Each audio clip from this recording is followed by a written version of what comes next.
அஸ்ஸலாமு அலைக்கும் ரஹ்மத்துல்லாஹி வபரகாத்துஹு. நம்முடைய நண்பர்கள் எல்லோருக்கும் ஒரு அற்புதமான செய்தியை இன்னைக்கு பகிரக்கூடிய ஒரு வாய்ப்பு. நாகர்கோவில் கன்னியாகுமரி டிஸ்ட்ரிக்டில் இருக்கக்கூடிய நாகர்கோவிலுக்கு அருகாமையில் இருக்கக்கூடிய லெமூரியா என்கின்ற கடற்கரை கடற்கரையிலே நாம் இருக்கிறோம். இந்த கடற்கரையில ஒரு மிகப்பெரிய வரலாற்று செய்தி இருக்கிறது. என்ன வரலாற்று செய்தி என்றால், பல ஆண்டுகளுக்கு முன்னால் ஒரு பெரிய நகரம் இந்த பகுதியில் இருந்தது. அந்த நகரத்தை கடல் உள்வாங்கி கொண்டது என்பதை இதிகாசங்களில் துவங்கி பல கடந்த கால வரலாறை பேசக்கூடிய நூல்கள் ஞாபகப்படுத்துகிறது. அந்த மாதிரியான ஒரு நிலத்திலே நாம் நிற்கிறோம் என்பது மிகப்பெரிய மகிழ்ச்சி. ஆனால் இந்த நிலம் இப்படிப்பட்ட கடலால் உள்வாங்கப்பட்ட அந்த வரலாற்றின் வழியாக ஒரு செய்தியை நாம் புரிய வேண்டும். பூமியில் இருக்கக்கூடிய எல்லா பகுதியையும் இறைவனுக்கு சொந்தமானது.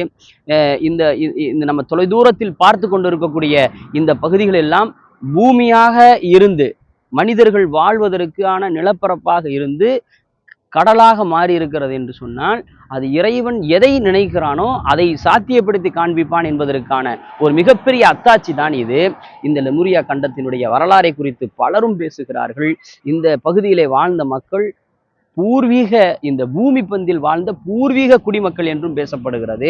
ஒரு வரலாற்று செய்தி இருக்கிறது.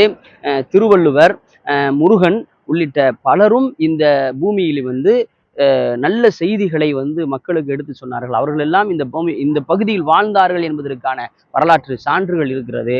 ஆக இந்த லெமூரியா கடற்கரை என்பது உலக வரலாற்றிலும் இந்திய வரலாற்றிலும் தமிழக வரலாற்றிலும் கடந்த கால நிகழ்வுகளிலும் ஒரு மிகப்பெரிய பாடத்தை இன்று வாழக்கூடிய தலைமுறைக்கு தரக்கூடியதாக இருக்கிறது.